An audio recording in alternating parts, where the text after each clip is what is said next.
tentar explicar o que está acontecendo na Síria. E quando eu falo eu vou tentar explicar, é porque nem eu fechei ainda uma análise total sobre o que está acontecendo, porque a cada momento novas informações estão chegando.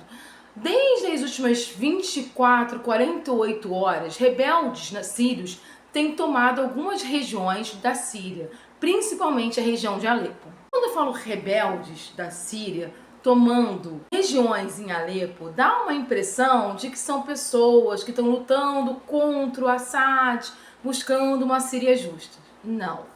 E é aí que começa a confusão. Toda a mídia brasileira, se você googar agora, toda a mídia brasileira está colocando assim: rebeldes, rebeldes, mas não especifica que rebeldes são esses. Eu vou especificar. Eles são o HTS. O que é o HTS? É a Organização para a Libertação e Levante. É um grupo que está ligado ao Al-Qaeda e também ao Estado Islâmico. Esse grupo lutou contra o Assad durante a primeira fase da Guerra Civil. Ele foi fundado em 2011 e esse grupo tem controle sobre algumas regiões da Síria, tá? Mas nas últimas 24 horas eles têm tomado muitas posições na Síria. Inclusive começaram uma guerra civil ali na região de Alepo, em algumas regiões de Alepo. E aí quando a mídia brasileira fala rebeldes, não é bem rebeldes, a gente está falando do extremismo, a gente está falando de um grupo que é muito perigoso, que é um grupo que é um dos braços do ISIS. E é sempre bom lembrar o que esse grupo fez na Síria. Mas o motivo para a gente ter esse levante de rebeldes na Síria tem relação direta com o que está acontecendo com Israel também.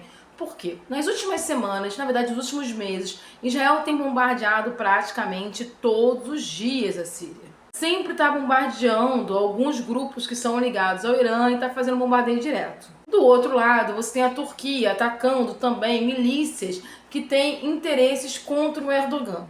E por causa disso, o exército sírio do Assad se desorganizou. E como ele se desorganizou, abriu brecha para os rebeldes. Não tem bonzinho nessa história, tá, gente?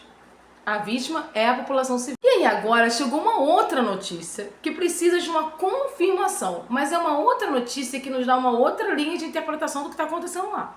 Que é essa aqui, que diz que dispositivos de comunicação sem fio, ok-tok, do exército sírio em Alepo começou a explodir e vários militares se transformaram como vítimas, inclusive fatais. E quando foi que você viu dispositivos de comunicação explodindo? Antes da guerra do Líbano contra Israel, que está em cessar-fogo, mais ou menos 2 ou 3 semanas antes, os dispositivos de várias pessoas ligadas ao Hezbollah, pessoas ligadas tanto ao braço assistencialista do Hezbollah como ao braço armado do Hezbollah, explodiram. Vocês lembram disso? E depois se descobriu que foi uma fraude que ninguém entendeu até agora como aconteceu, feita pelo Serviço de Inteligência israelense, que chegaram a criar inclusive uma empresa fictícia. Agora, os dispositivos do exército sírio ligados a Assad estão explodindo. Então a gente tem muitas teorias aqui nessa história de quem está financiando a HTS para a derrubada do governo do Assad. Tempos muito estranhos estão chegando por aquela região.